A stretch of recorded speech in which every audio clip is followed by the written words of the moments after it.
Hello friends, నేను రసూల్ అహ్మద్. ఈరోజు నేను తెలంగాణ సమగ్ర కుటుంబ సర్వే డీటెయిల్స్ చెప్తున్నా. రాష్ట్ర వ్యాప్తంగా ఈ నెల 6 నుంచి ఇల్లు గుర్తింపు కార్యక్రమం, అలాగే 9వ తేదీ నుంచి ఇంటింటి కుటుంబ సర్వే ప్రారంభమైంది. సర్వే మొత్తం సాఫీగానే సాగుతుంది.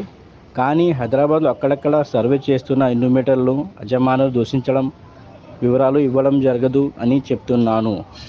కొన్ని ఘటనలు వెలుగు చూస్తున్నాయి. ఈ క్రమంలో సర్వేలో ఫ్రిడ్జ్లు, టీవీలు, ఏసీలు, కారు, ద్విచక్ర వాహనం ఇలా అన్ని వివరాలు వెల్లడిస్తే ప్రస్తుతం వస్తున్న ప్రభుత్వం పథకాలు ఆగిపోతాయని కొందరు సోషల్ మీడియాలో ప్రజల్ని తప్పుదోవ పాటిస్తున్నారు. ఇప్పుడు ఈ విషయంలో మంత్రి పొన్నం ప్రభాకర్ క్లారిటీ ఇచ్చారు. హైదరాబాద్ మేయర్ గద్వేల్ విజయలక్ష్మి ఇంట్లో జరుగుతున్న సర్వేను పర్యవేక్షించిన ఆయన ఈ సందర్భంగా మాట్లాడారు. సర్వే సమాచారం గోప్యంగా రాష్ట్ర ప్రభుత్వమే సేకరిస్తుంది.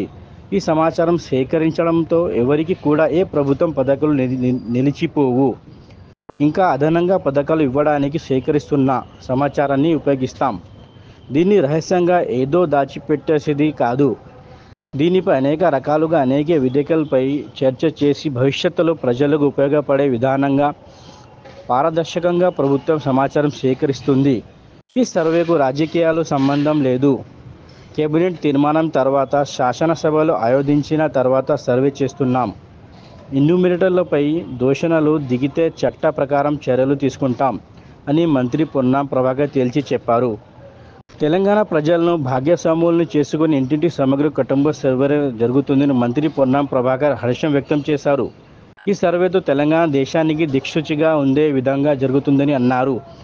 రాష్ట్ర వ్యాప్తంగా ఇప్పటికే 30% సర్వే జరగ్గా బిహెచ్ఎంసీ పరిధిలో 4 లక్షల ఇళ్లకు సర్వే పూర్తి అయింది తెలిపారు. రాష్ట్రంలో 85,000 పైగా ఎన్యూమరేటర్లు సర్వే చేస్తున్నారని చెప్పారు. ప్రధానమంత్రిని స్పందించి విధంగా ఈ కార్యక్రమం జరుగుతుందని అనందించారు. మీ బ్యాంక్ అకౌంట్ డీటెయిల్స్ అడగడం లేదు, ఉందా లేదా అని సమాచారం మాత్రమే అడుగుతున్నారు. బ్యాంక్ ఖాతాకు ఆప్షన్ అడుగుతున్నాం. ఆధార్ కార్డు తప్పనిసరి కాదు. ఈ